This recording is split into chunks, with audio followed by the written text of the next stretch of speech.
is to explain the state space representation and dynamic range scaling of delta sigma modulators. Any linear time invariant system can be represented at block level as shown here.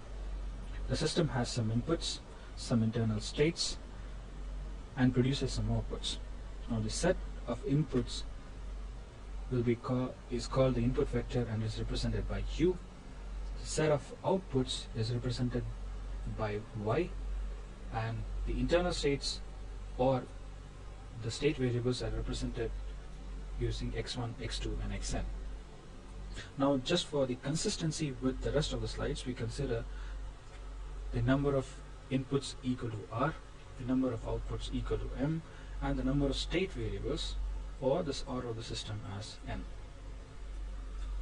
A mathematical description of the system in terms of a minimum set of variables xi of t, where I goes from 1 to n, together with the knowledge of those variables at an initial time t naught and the system inputs for time t greater or equal to t naught, are sufficient to predict the future system state and outputs for all times t greater than t naught. Now this definition asserts that the dynamic behavior of state determined system is completely characterized by the response of the set of n variables xi of t, where the number n is defined to be the order of the system. The mathematical description of the system is expressed as a set of n coupled first order ordinary differential equations known as state equations. Now we can represent these equations as written here. x1 dot is equal to f1 x comma u comma t. So let us first define what is x. Now xi is the state variable, xi dot is the first derivative of the state variable, and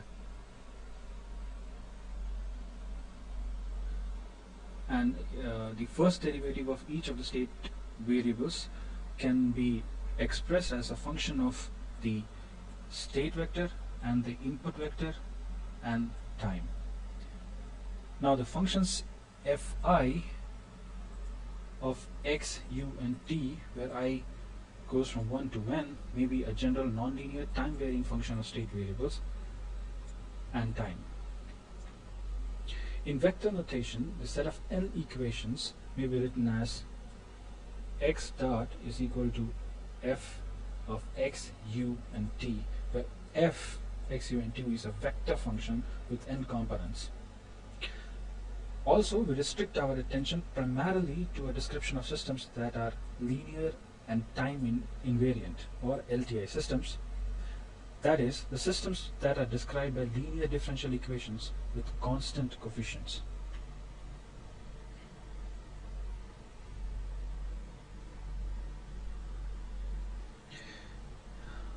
So, for the state space representation of LTI systems, the first derivative of each of the state variables can be expressed as a linear combination of each of the state variables x1, x2 to xn, and each of the inputs u1, u2 to ur. So if there are n number of state variables, there will be n number of equations here. This set of equations can be compactly represented in the matrix form as shown here. So on the left hand side we have a column vector of the state variables. On the right hand side we have again a column vector of state variables, and the relationship between the LHS and the RHS is given by this matrix of coefficients. We also have a column vector of system inputs, and the relationship between the derivative of the state variables and the inputs of the states are again represented in the matrix form as shown here. A generalized and the most compact representation of the above expression can be written as such: x dot is equal to a into x plus b into u, where x is a vector of state variables and U is a vector of inputs.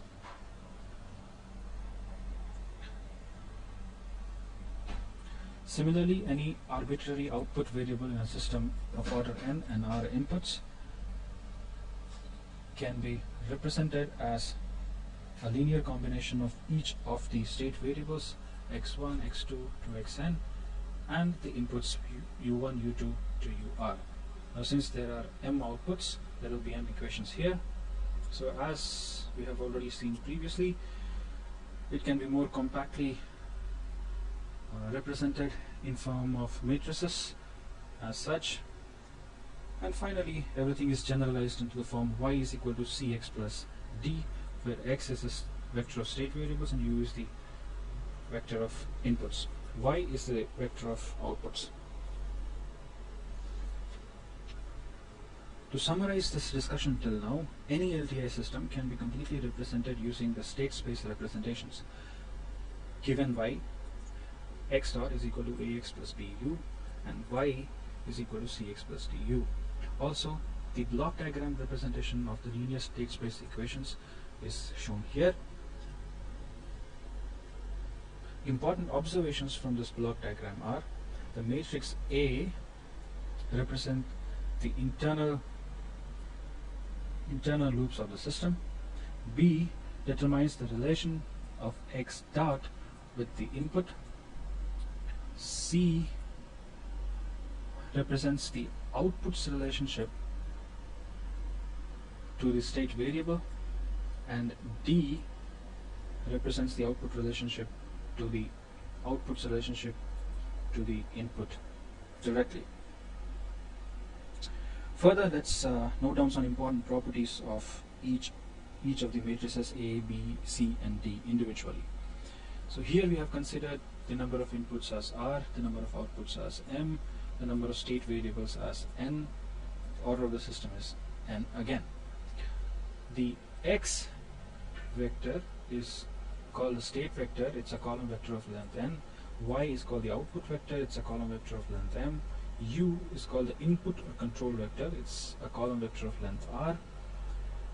A is the state or system matrix, it's a square matrix and has dimension n cross n. It consists of constant coefficients and represent interconnections within the loop filter. B is called the input matrix and has dimensions n cross r. It consists of constant coefficients. C is called the output matrix and it has coefficients which are constant. D is called the feed through or feed forward matrix. It has dimension m cross r. It is consisting of constant coefficients. It is important to mention here that as in most of the cases where the system model does not have direct feed through, D is a zero matrix. Since the state space representation is just another method of representing a LTI system, it is necessary to discuss its relationship with the more popular transfer function relationship. Let's consider a transfer function GS. Now the numerator of GS is factorized with respect to the zeros. The denominator is factorized with respect to the poles. So Z1, Z2, Z3 are the zeros of the system, P1, P2, P3, P4 are the poles of the system. Now, as can be found in most books, the denominator of the transfer function, which is often used to find out the poles of the system, is equal to the characteristic polynomial found by taking the determinant of this matrix, and is shown here. The roots of this polynomial or the eigenvalues are actually the poles of this system transfer function. The same transfer function expressed in terms of state space matrices are shown here. Now this slide is very important since it lays the foundation of the validity of the succeeding slides. Since the same LTI system can be represented by both the transfer function and state space representations, let us look at how this state space representation can be derived from a transfer function representation. Now let's consider an example. let us consider an example of a transfer function which is strictly proper, which means the order of the numerator polynomial is less than the order of the denominator polynomial. So here we will take an example of a fourth order system. It has single input and single output. The transfer function is shown as here. Now this transfer function can be directly transformed into ABCD matrix as shown here. As can be noticed, all the things in the denominator come and appear in the A matrix, whereas all the coefficients in the numerator come and appear in the C matrix. Parallelly, for transfer functions which are not very strictly proper, that is, the order of the numerator polynomial may even be equal to the order of the denominator polynomial. So for example, here we will take a second order system with single input and output. So what we have to do is we separate the transfer function in two parts, a strictly proper part and a constant. So if the transfer function is something like this, we divide it into two parts. This portion is strictly proper and this is a constant function.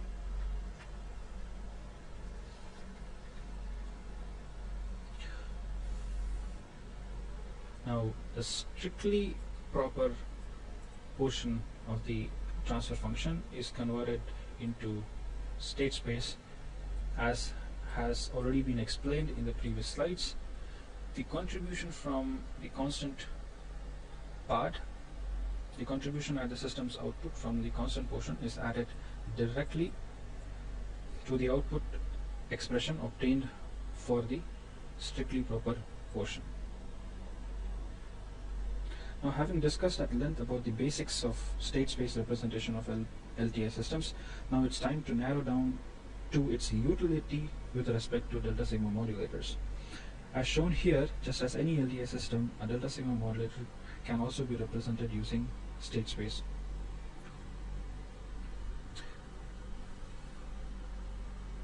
So as you can see, the states state space representation of delta sigma modulator is shown as here. So there are two important points which need to be made out here. First,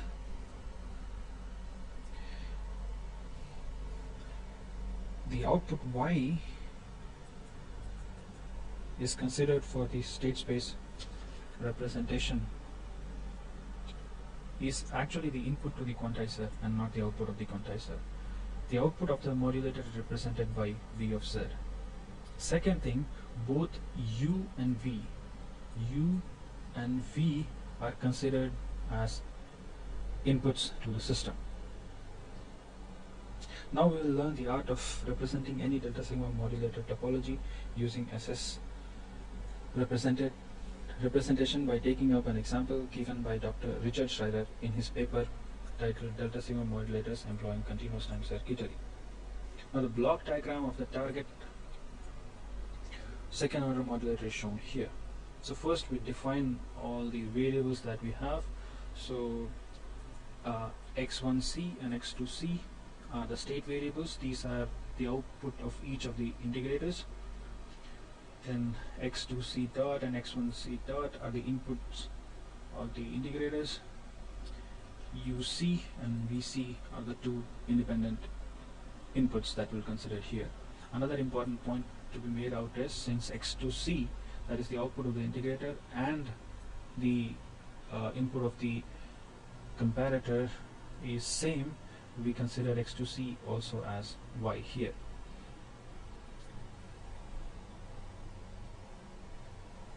So let us first try to understand how Dr. Schreier defines ABCD matrix of the system. First we'll derive the A and B matrix. The marked portion of the complete representation corresponds to the A and B matrices. So in the LHS we have the first derivative of the state variables x1c and x2c, on the right hand side we have a column vector of state variables and input and the two inputs, and here we have two matrices which relate this column vector on the right hand side to the column vector on the left hand side. Now we see how each element of A and B are decided. First we'll determine the A matrix. The marked area here points the relevant portion of the complete representation. We'll also see how each element of A and B are determined here. So here, as you can see, there is no feedback from x1c to x1c dot, so the corresponding entry here will be a 0. Then, since there is no feedback from x2c to x1c dot, the corresponding entry here again will be a 0. Since x1c directly feeds x2c dot, the corresponding entry will be 1, and again there is no feedback from x2c to x2c dot, the corresponding entry will be 0. Now we'll determine the B matrix.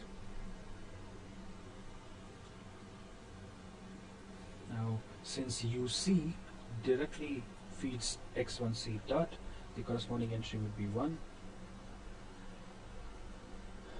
Now VC feeds x1c dot through a gain of -1, so the corresponding entry would be -1 over here.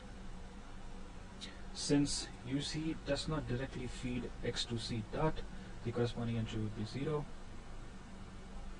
and VC directly feeds x2c dot through a gain of -1.5, so the corresponding entry would be 1.5. We move further to find out the C and the D matrix. Now, since we know that, so the C and the D matrix, since there is no feed forward from x1c to y directly, the corresponding entry is 0. Since x to c and y are one and the same thing, the corresponding entry is 1.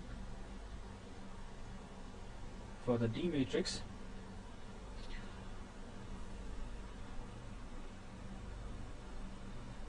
since there is no feed forward path from the input directly to the output here, the entry over here is 0. And once again, since there is no direct path from VC to Y here, the next entry is also 0. So finally,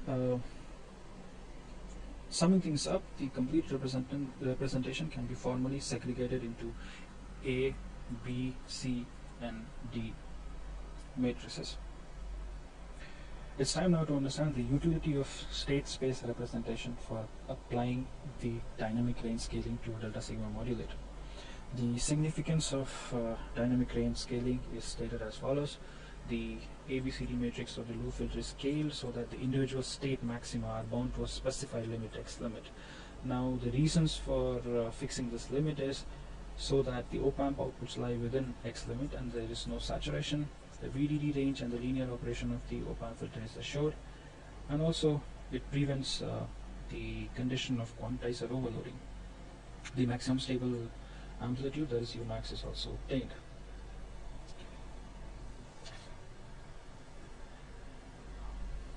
The procedure for dynamic range scaling can be studied as such. First of all, the target would be that the integrators output or the state variables should be limited to a value of x limit.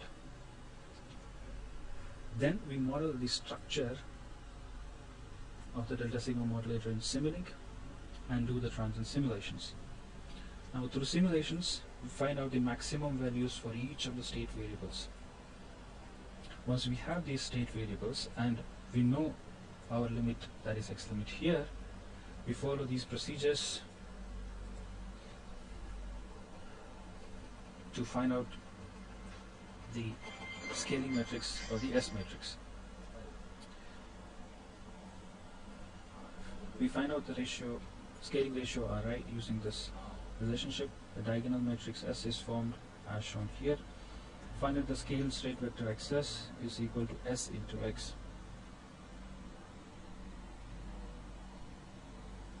Now let's do some important derivations related to dynamic range scaling. As is already seen in the previous slides, the state space representation of delta sigma modulators can be done as such. Now x dot is equal to ax plus bu and y is equal to cx plus du. Since for the example that we have taken, d is equal to 0, y is simply c into x. Since we have already calculated the S matrix and represent the scaled state variables in terms of S as xs is equal to S into x. Now multiplying S inverse on both the sides, what we have is x is equal to S inverse into xs, and hence x dot is equal to S inverse into xs dot. Now we substitute these two expressions in the original ones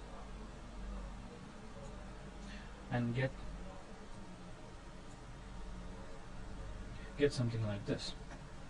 So here we multiply both the right hand side and the left hand side by a matrix S. So the final expression what we get is over here.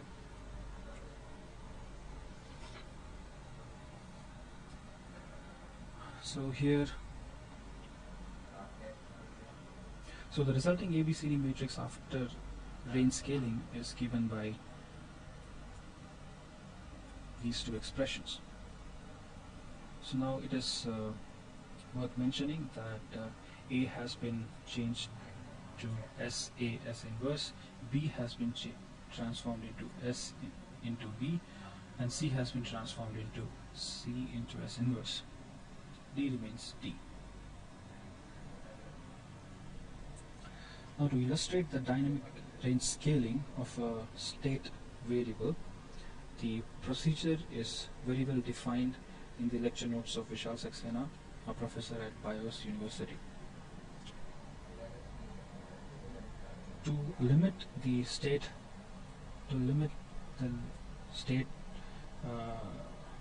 variable xi to a value xi by r, we have to scale the gains preceding this state variable by a factor of r. So let us consider the block diagram shown here. The gain coefficients preceding the state variable xi are a1, b1 and c1, and those succeeding the state variables are a2, b2 and c2.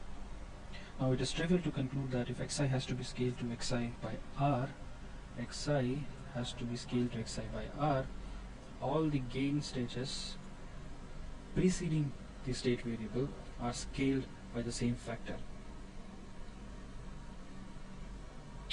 But since we have to keep in mind that the input to the succeeding state should be same to keep the nature of the system response same, the gain stages following the state vector xi are modified as shown here. So A2 is transformed into R into A2, B2 is transformed into R into B2, C2 is transformed into R into C2. As can be seen, the input to the succeeding stage is same in both these cases. So far we have learned how to derive the scaled ABCD matrix for any delta sigma modulator topology. Now let's take a walk in flashback. The nature of the system response is decided by pose of the loop filter HS, and the eigenvalues of matrix A are actually the pose of the transfer function. Now while scaling the ABCD matrix of a delta sigma modulator, what we have done is actually we have transformed A into S inverse. So now the question that should come in one's mind is, does scaling change the pose of the transfer function? Now to analyze the effect of scaling on the location of poles, let's prove a few lemmas and postulates to arrive at a conclusion. So let's begin. Let's have the definition 1.1. Let A and B be two matrices of size n cross n. Then A is said to be similar to B if there exists a non-singular matrix P such that B is equal to P A P inverse.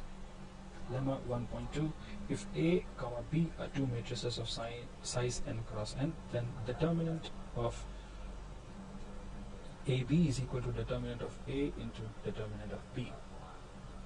Lemma 1.3. If A, B are two matrices of size n cross n, and if they are similar, then the determinant of A is equal to determinant of B. To provide the proof of this, let's start. Let A and B be two matrices of size n cross n, and also assume A and B are similar. These are the given conditions. Then, if A and B are similar, then there exists a non-singular matrix P such that P is equal to P A P inverse. Now, determinant of P can be written as determinant of P A P inverse because B is similar to A. Now, breaking this into its constituent determinants, so determinant of P A P inverse is equal to determinant of P into determinant of A into determinant of P inverse. Now the determinant of P inverse is equal to 1 by determinant of P. So this determinant of P in the numerator and denominator get cancelled out, and what we are left out with is determinant of A. So finally, determinant of A is equal to determinant of P if A and B are similar matrices. Definition 1.4. Let A be a square matrix of order n, then the polynomial determinant A minus lambda I is called the characteristic polynomial of A and is denoted by character of lambda. Lemma 1.5. If A and B are two similar matrices of size n cross n, then the characteristic polynomials of A and B are same, and hence they have the same eigenvalues. To provide the proof of it, let A and B be two matrices of size n cross n, and also assume that A and B are similar. Then there exists a non-singular matrix P such that B is equal to P A P inverse. Now the characteristic equation for B is equal to determinant of B minus lambda I from the definition of characteristic polynomial that we have defined right here. Now B can be replaced with P A P inverse since B is similar to A.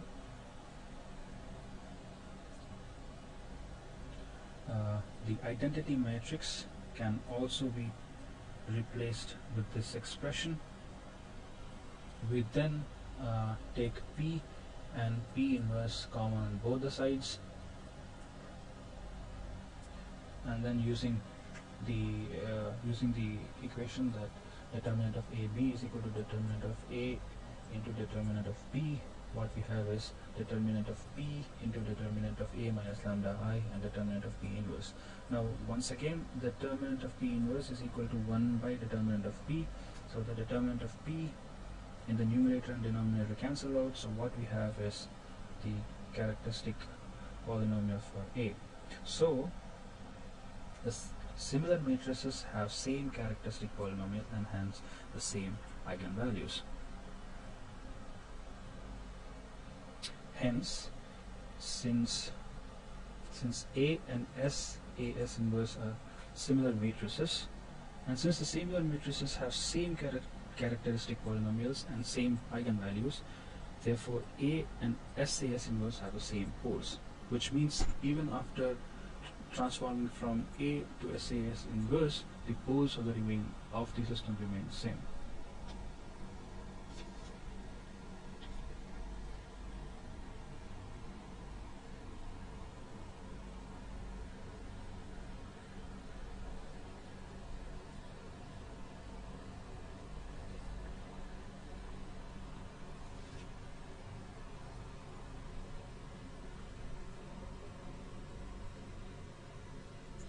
This is very important for a delta sigma modulator because for a modulator to achieve the same performance before and after being scaled, the location of poles and hence the noise shaping should not change. to have a hands-on experience on the procedure for dynamic range scaling of Delta Sigma Modulator, we consider MATLAB code. We understand the same using MATLAB.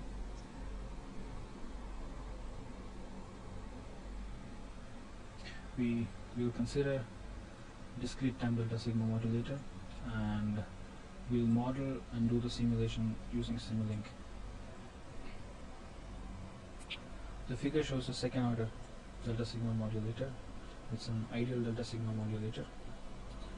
The design parameters used for simulation is the input frequencies with 15K, amplitude is -1.58 dB with respect to V reference, which is 0.3 here. The sampling frequency used is 20 MHz and the bandwidth is 200 kHz. The output of each of the integrators, that is x1 and x2, are the state variables here, and we want to limit the maximum values of x1 and x2 to a value which is less than or equal to 0.1. So first of all, we model the system in Simulink and do the transient simulations. So from transient simulations we find out that the maximum value that x1 is able to attain is 0.4578, and the maximum value of x2 is 2.0092, but we wanted to limit both these to 0.1.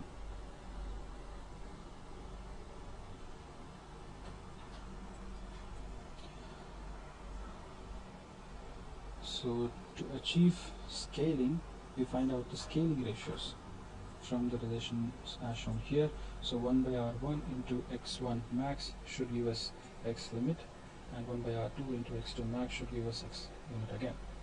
So from this relationship we calculate r1 and 1 by r1, r2 and 1 by r2. As discussed in the previous slides, the first integrator input has to be scaled by a factor of r1, and the output of the integrator has to be multiplied by r1. Similarly, for the second integrator, the input of the integrator has to be divided by r2, and the output of the integrator has to be multiplied by r2. Then we move the gain stages which appear at the input of the integrators and after the adder to before the adder.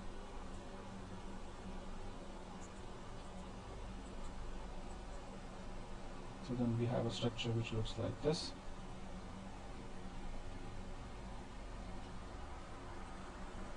Also, since the comparator decides its output only depending upon the size of its input, the gain before the comparator is redundant, so we forego R2 and the resulting structure looks something like this. Now the only thing remaining is clubbing these gain stages together. So we club all these gain stages and label them appropriately and get a more compact structure that is shown here. So finally we calculate the value of G11, G12, G21 and G22. We model this structure in Simulink, do the transient simulations and find out the maximum value of the output of each of the integrators. Now as expected, both the outputs turn out to lie within 0.1. Now we will illustrate the same using a MATLAB example. So we'll consider a second order modulator. We'll consider Vf is equal to 0.3 volts and x limit will be 0.1, just as we had seen in the previous slides.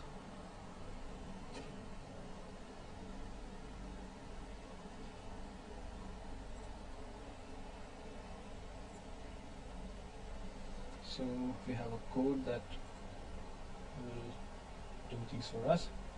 Yeah. So yeah.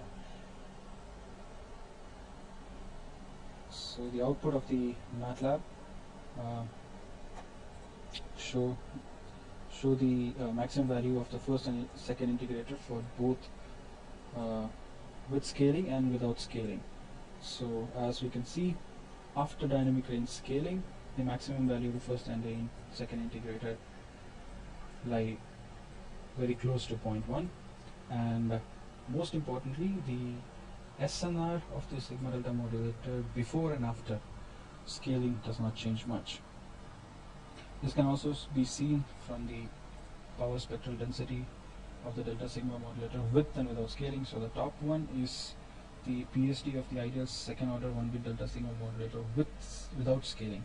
So this is the ideal Delta Sigma modulator. As you can see, it shows excellent noise shaping. The SNR turns out to be 64.9 dB. So the PSD of the ideal modulator after dynamic range scaling using the coefficients that we have calculated earlier also demonstrates similar noise shaping, and the SNR is almost the same. SNR is 65.9 dB.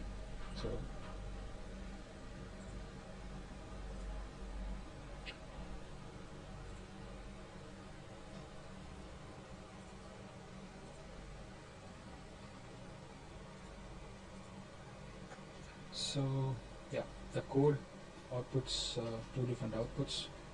For the cases of with and without dynamic range scaling, it outputs the spectral density of the output, and it outputs a summary displaying the maximum values of both the integrators and SNR obtained. So what can be concluded on these two outputs is that the dynamic range scaling does not affect noise shaping, and also it does not affect the obtained SNR. The MATLAB code for this example has been uploaded at MATLAB Central with the title "Example for Applying Dynamic Range Scaling for a Second Order Delta Sigma Modulator." The code can be downloaded for free from the link given below. Thank you for watching this video. Until we meet again, bye bye. Very motivating.